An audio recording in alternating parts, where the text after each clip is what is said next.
Mega DSC పేరుతో రాష్ట్రంలో ఉన్న యువతను కూటమి ప్రభుత్వం నిలువునా మోసం చేసిందని ఎమ్మెల్సీ చంద్రశేఖర్ రెడ్డి ఆగ్రహం వ్యక్తం చేశారు. నెల్లూరు వైఎస్ఆర్సీపీ కార్యాలయంలో మీడియాతో మాట్లాడుతూ 50,000 పోస్టులు భర్తీ చేస్తామని హామీ ఇచ్చి తీరా అధికారంలోకి వచ్చిన తర్వాత కేవలం 16,000 పోస్టులే భర్తీ చేసిన ప్రభుత్వం అందులోనే అనేక అవకతవకలకు పాల్పడిందని మండిపడ్డారు. నార్మలైజేషన్ ప్రక్రియతో మెరిట్ అభ్యర్థులకు అన్యాయం జరగడంతో పాటు రిజర్వేషన్ ప్రక్రియకు విఘాతం కలిగిందని ఆక్షేపించారు. అన్యాయానికి గురైన అభ్యర్థులకు వైఎస్ఆర్ కాంగ్రెస్ పార్టీ అండగా ఉంటుందని తేల్చి చెప్పారు. ప్రధానంగా కూటమి ప్రభుత్వం అధికారంలోకి రాకముందు ఒక మెగా డిఎస్సీని తీసుకొని వస్తామని, జాబ్ క్యాలెండర్ని ఎవ్రీ ఇయర్ రిలీజ్ చేస్తామని, సుమారుగా 20 లక్షల ఉద్యోగాలు ఇస్తామని ఎంత పబ్లిసిటీ చేసిందో, ప్రజలందరినీ ఎంత మోసం చేసిందో మీ అందరికి కూడా గమనిస్తూ ఉన్నారు. కొత్త ఉద్యోగాలు ఇవ్వకపోగా సుమారుగా 2,40,000 మంది వాలంటీర్లను కానీ, అలానే రేషన్ షాప్ వెహికల్స్ని తీసేయడం కానీ, అలానే గవర్నమెంట్ లిక్కర్ షాప్స్ని తీసేసిన దానివల్ల అక్కడ ఎంప్లాయ్మెంట్ కానీ, అలానే వెలుగుకు సంబంధించినటువంటి వాటిల్లో అడ్డగోలుగా చాలామందిని ఉద్యోగస్తులను తొలగించడం కానీ, అదేవిధంగా ఆప్కాస్లో అంటే అవుట్ సోర్సింగ్లో పనిచేస్తున్నటువంటి కొన్ని వందల మందిని లేదా కొన్ని వేల మందిని ఈ గవర్నమెంట్కి సంబంధించినటువంటి నాయకులు వారికి నచ్చినటువంటి వారిని ఈరోజు విచ్చలవిడిగా తీసేసి నిరుద్యోగాన్ని పెంచుతూ ఉన్నటువంటి పరిస్థితి ఈరోజు ఆంధ్ర రాష్ట్రంలో కనపడుతూ ఉంది. కొత్త ఉద్యోగాలు ఇవ్వకపోగా కొన్ని లక్షల మంది ఈరోజు నిరుద్యోగులుగా తయారైనటువంటి పరిస్థితి మన కళ్ళ ముందే ఈరోజు కనపడుతూ ఉంది. అయితే వీళ్ళు చెప్పినటువంటిది ఏంటంటే మెగా డిఎస్సీ తీసుకొని వస్తాము, సుమారుగా 50,000 పోస్టులు మేము ఫిల్ చేస్తామని చెప్పి నిరుద్యోగులందరినీ కూడా మభ్యపెట్టినటువంటి పరిస్థితి మనం చూసినాం. అయితే అధికారంలోకి వచ్చిన వెంటనే మొట్టమొదటి సంతకంగా మెగా డిఎస్సీ అని చెప్పి కేవలం 16,000 పోస్టులను మాత్రమే ఫిల్ చేసేదానికి సంతకం పెట్టడం కూడా జరిగింది. అయితే ఇదే డిఎస్సిని జగన్మోహన్ రెడ్డి గారు 2 నెలల్లోనే పూర్తి చేస్తామని చెప్పి దాన్ని డిఎస్సి నోటిఫికేషన్ ఇస్తే, ఆ నోటిఫికేషన్ ఇంప్లిమెంట్ కాకుండా కోర్టుకు వెళ్ళి ఎలక్షన్ వస్తూ ఉందని చెప్పి ఆ నోటిఫికేషన్ ఇంప్లిమెంట్ కానికుండా చేసి వీళ్ళు జూన్లో మొట్టమొదటి సంతకం పెట్టి కూటమి ప్రభుత్వం వచ్చిన తర్వాత సుమారుగా 16 నెలలండి. మొట్టమొదటి సంతకం 16,000 ఉద్యోగాలకు పెట్టి 16 నెలలు పూర్తయ్యి వీళ్ళందరినీ కూడా అంటే ఈ సుమారుగా 4 లక్షల మంది దీనికి అప్లై చేస్తున్నారు. వీరందరినీ కూడా 6 చెరువుల నీళ్లు తాగించినటువంటి పరిస్థితిని మనం చూస్తూ ఉన్నాం. ఈరోజు కనుక టోటల్గా ప్రాసెస్ అంతా కంప్లీట్ అయింది.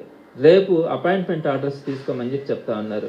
ఈ ప్రక్రియలో జరిగినటువంటి మోసాలని ఎక్కడైతే మెరిట్ స్టూడెంట్స్ ఏ విధంగా మోసపోయినారో నేను ఈరోజు ప్రజలందరికీ కూడా తెలియచేయడానికి మీ ముందుకు రావడం కూడా జరిగింది.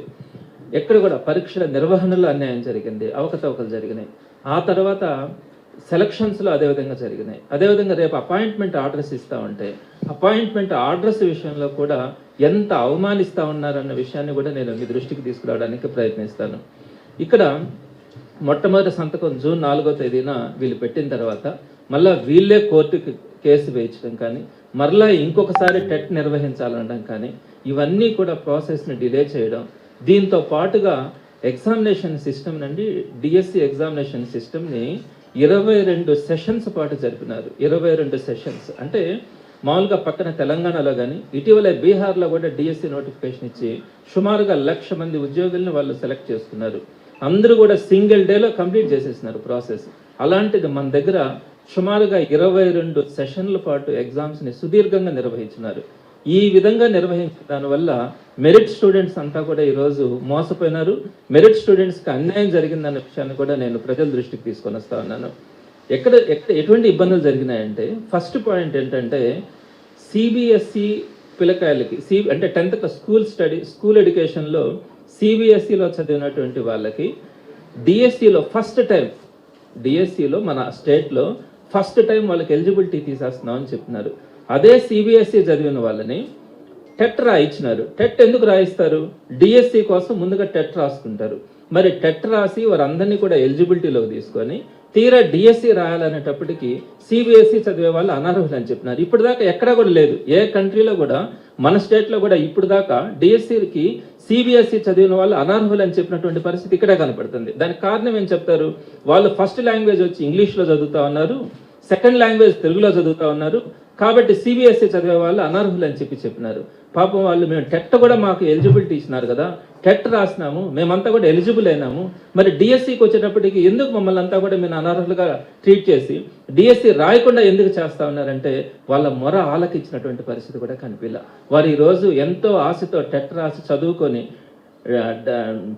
బిఎడ్ కానీ డిఎడ్ కానీ చదువుకొని టెట్ రాసి ఈరోజు డిఎస్సికి వాళ్ళందరినీ కూడా ఎలిజిబిలిటీలోకి తీసుకోకుండా వారందరినీ పక్కన పెడితే వారందరూ కూడా ఈరోజు ఎంత వాళ్ళ గోష్ట తగులుతా ఉంది ఈరోజు గవర్నమెంట్కి అని చెప్పి కూడా తెలియజేస్తా ఉన్నాను. రెండో పాయింట్కి వచ్చేటప్పటికి ఇంత సుదీర్ఘ కాలం పాటు డిఎస్సిని పోస్ట్పోన్ చేసుకుంటూ వచ్చిన తర్వాత నోటిఫికేషన్ ఇచ్చిన తర్వాత కేవలం 45 రోజుల లోపల ఎగ్జామ్ పెడతామని చెప్పి డిఎస్సి నోటిఫికేషన్ ఇవ్వడం జరిగింది. అందరూ కూడా చెప్పినారు మీరు ఎప్పుడు నోటిఫికేషన్ ఇస్తారో తెలియదు అని చెప్పి, మేమేదో ఉద్యోగాల్లో ఉన్నాము, ఈ రోజు నుంచి సెలవు పెట్టి చదువుకోవాలన్నా కూడా కనీసం సిలబస్ అంతా ప్రిపేర్ కావాలంటే 3 నెలల సమయం పడుతుంది, కనీసం 3 నెలల సమయం ఇచ్చి మీరు డిఎస్సి పెట్టని చెప్తే ఈ కార్పొరేట్ ఇన్స్టిట్యూషన్స్ ఏవైతే ఉన్నాయో మీకు సోకాల్డ్ ఇన్స్టిట్యూషన్స్, నేను వాటి పేరు కూడా చెప్పాల్సిన అవసరం లే, ఇంటర్మీడియట్ కాలేజెస్కి సంబంధించి కార్పొరేట్ ఇన్స్టిట్యూషన్స్ ఏ ఉన్నాయో ఆ ఇన్స్టిట్యూషన్స్లో వీళ్ళందరూ కూడా ఉద్యోగాలు చేసుకుంటా ఉన్నారు. ఈ ఉద్యోగాలు చేసుకునేటప్పుడు 3 నెలల సమయం కనుక వీళ్ళకి ఎగ్జామినేషన్స్ కనుక ఇస్తే వీరందరూ కూడా 3 నెలలు కార్పొరేట్ ఇన్స్టిట్యూషన్స్కి రాకుండా సెలవులు పెట్టి ఎగ్జామినేషన్స్కి ప్రిపేర్ అవుతామన్న ఆలోచనతో ఈ కార్పొరేట్ ఇన్స్టిట్యూషన్స్ గవర్నమెంట్ మీద ఒత్తిడి చేసి వారికి ఆ 3 నెలల సమయం ఇవ్వము, కేవలం 45 రోజులు మాత్రమే సమయం ఇస్తాము, ఈ 45 రోజుల లోపలే మీరు డిఎస్సికి ప్రిపేర్ అయ్యి ఎగ్జామ్స్ రాసుకోవాలని చెప్పి సుమారుగా 4 లక్షల మంది ప్రిపేర్ అయ్యే సందర్భంలో కేవలం 45 రోజుల సమయం ఇచ్చి వారు నెత్తి నోరు కొట్టుకొని మాకు 3 నెలల సమయం అన్నా ఇవ్వండి, మేము మొత్తం సిలబస్ అంతా ప్రిపేర్ కావాలంటే మాకు 3 నెలల సమయం పడుతుంది, మేము ఎక్కడికైనా కోచింగ్ తీసుకోవడానికన్నా వెళ్ళాలన్నా కూడా మాకు ఆ సమయం కావాలని వారు ఎంత ప్రాధాయపడినా కూడా ఈ కార్పొరేట్ విద్యా సంస్థలకు లొంగి కేవలం 45 రోజుల్లో ఎగ్జామ్స్ పెట్టేసి దాన్ని పూర్తి చేయడం కూడా జరిగింది. 22 సెషన్స్లో ఎగ్జామ్స్ కూడా పెట్టినారు.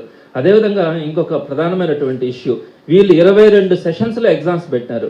పక్కన తెలంగాణ కానీ బీహార్లో కానీ ఆఫ్లైన్లో ఒకే రోజు ఎగ్జామ్ని కంప్లీట్ చేసి వారందరికీ కూడా రిజల్ట్ కూడా ఇవ్వడం జరిగింది.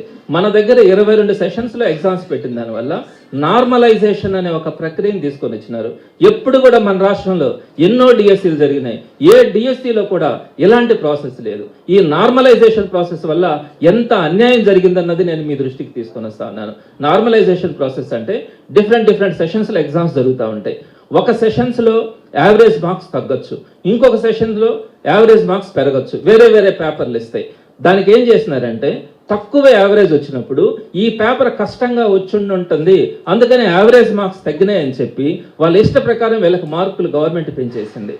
కానీ యాక్చువల్గా యావరేజ్ మార్క్స్ ఎందుకు తగ్గినాయి అంటే కొన్ని సెషన్స్లో కొన్ని దగ్గరలో అంటే తమిళనాడులో ఉన్నటువంటి వాళ్ళు కానీ, అదేవిధంగా కర్ణాటకలో ఉన్నటువంటి వాళ్ళు కానీ, ఒరిస్సాలో ఉంటున్నటువంటి వాళ్ళు కానీ, మహారాష్ట్రలో ఉన్నటువంటి వాళ్ళు కానీ వారందరూ కూడా మన స్టేట్లో బార్డర్ డిస్ట్రిక్ట్స్లోకి వచ్చి ఊరికి అటెంప్ట్ చేయడం అంటే డిఎస్సి అక్కడ కూడా వెళ్ళి మేము డిఎస్సి అటెంప్ట్ చేస్తాం మాకు ఒక ఎక్స్పీరియన్స్ వస్తుందన్న ఉద్దేశంతో వారందరూ కూడా అప్లై చేసినారు. చుట్టుపక్కల ఉండే ఉర్దూ మీడియా వాళ్ళు కానీ వీళ్ళందరూ కూడా అక్కడ అప్లై చేసిన సెషన్స్లో వాళ్ళు కనుక పడితే వాళ్ళు ఏదో నార్మల్గా ప్రిపేర్ కావడం. ఇంకొకటి కూడా ఇంగ్లీష్ మీడియం చదువుతున్న వాళ్ళందరినీ కూడా ఒకే సెషన్స్లో వేసినటువంటి పరిస్థితి ఉంది. వారందరూ కూడా ఎక్కడో ఒక దగ్గర సాఫ్ట్వేర్ ఉద్యోగాలు చేసుకుంటా కేవలం వస్తే వస్తుంది పోతే పొద్దులే అని చెప్పి ఆ ఇంగ్లీష్ మీడియం చదివిన వాళ్ళంతా కూడా వచ్చి